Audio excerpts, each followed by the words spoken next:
do brilliant ideas come from?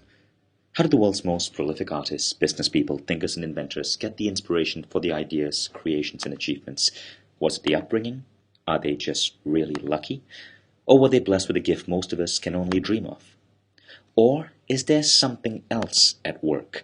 The answer you're about to find out won't just surprise you, it could very well change your life forever. So, back in 1937, personal development pioneer Napoleon Hill published a groundbreaking book called Think and Grow Rich. That book would soon go on to become one of the most influential publications of all time. The book was packed with techniques and instructions on how to develop a wealth mindset and achieve success beyond one's wildest dreams. Its content was so powerful that to this day, Think and Grow Rich is widely regarded as a benchmark of all other books of its kind. In fact, you've probably read it yourself. Now, there was one particular technique in the book that shocked readers. It was so controversial, in fact, that Hill himself was initially hesitant to even reveal it at all. That technique was called the Invisible Counselor's Technique. In the book, Hill claimed this was his ultimate technique for sourcing skills, ideas, and inspiration. Napoleon Hill claimed that it allowed him to tap into the imaginary minds of anyone, living or passed on, to source ideas and inspirations. Hill admits to having spiritual meetings with Jesus, Lincoln, Socrates, Aristotle, Plato, Homer, Newton, Burbank, Edison, and William James, among others.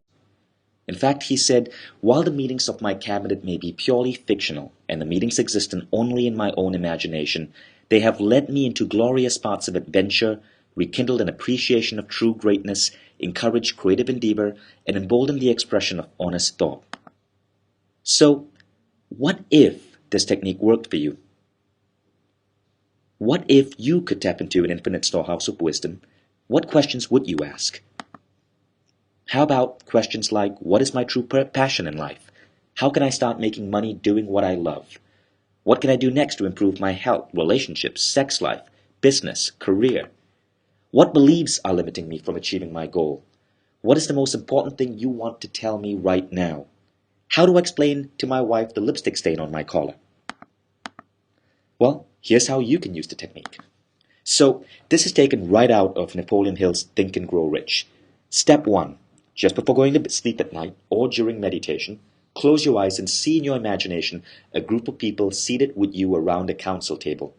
Pick people, either living or passed on, whom you truly respect.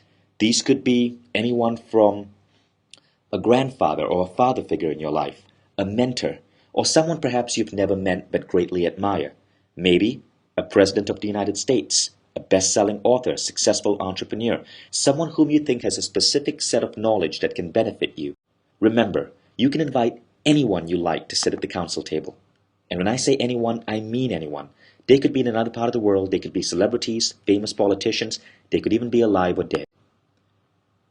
Now, not only do you have the opportunity to sit amongst these you consider to be great, but you can actually dominate the group by serving as the chairman. This is what Napoleon Hill did. Step 2. Have a definite purpose for holding these council meetings.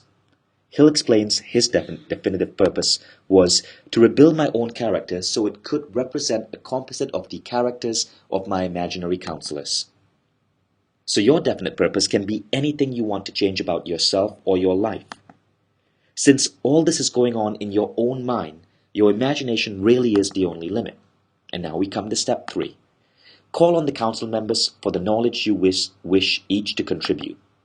The idea here is to start a discussion with these people on any topic of your choice. So if you want to discuss leadership, you could invite Abraham Lincoln to be part of your council. If you're looking for enlightenment, you could always invite Gandhi. If you want to discuss financial success, you could bring in Warren Buffett. Or if you're looking for ideas to grow your business, make your mark on the world, go ahead and call on Richard Branson. And if you need advice on how to improve your life and relationships, maybe ask Oprah a thing or two. Okay, now here comes the weird part. The part that caused Hill to get somewhat scared of what he stumbled upon, and the part that caused some future publishers to censor this technique from the book. In fact, in Think and Grow Rich, Hill says that at a certain point, he was so amazed at the success, yet spookiness of this technique, that he stopped doing it for several months, just so he could recover. So, Hill had originally meant for the invisible counselors to be an imaginary exercise. You imagine you're talking to successful people and you imagine them giving you advice. Nothing much to it, right? But here's where it gets really interesting. After a few times of trying out the imaginary counselors exercise, Hill found out that these counselors became more profound, more real than he ever thought possible. He reported that after a while, each of the characters he imagined actually took on a life of their own. Each of these 9 men developed individual characteristics which surprised me, said Hill. For example, he wrote, Lincoln developed the habit of always being late and walking around in solemn parade.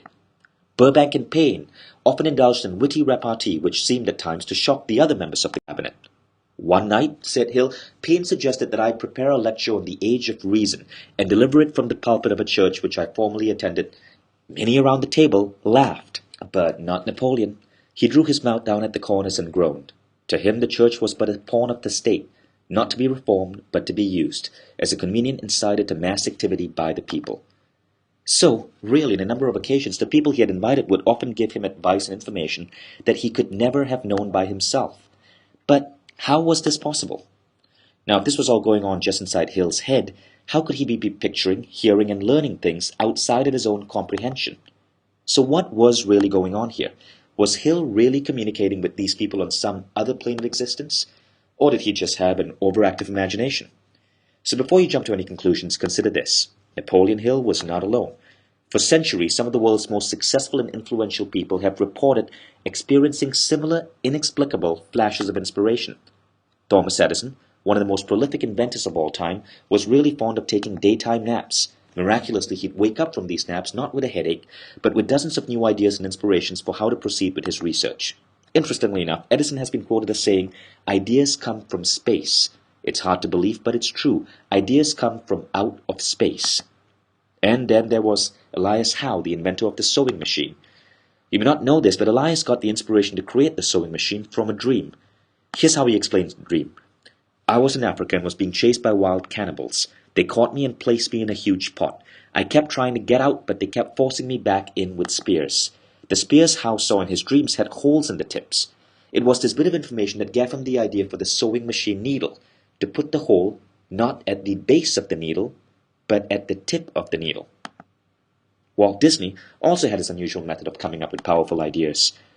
Whenever he had an idea, Disney would run it through his meticulous 3-step process to guarantee his idea always turned out unique, powerful, and feasible. And what was this first step?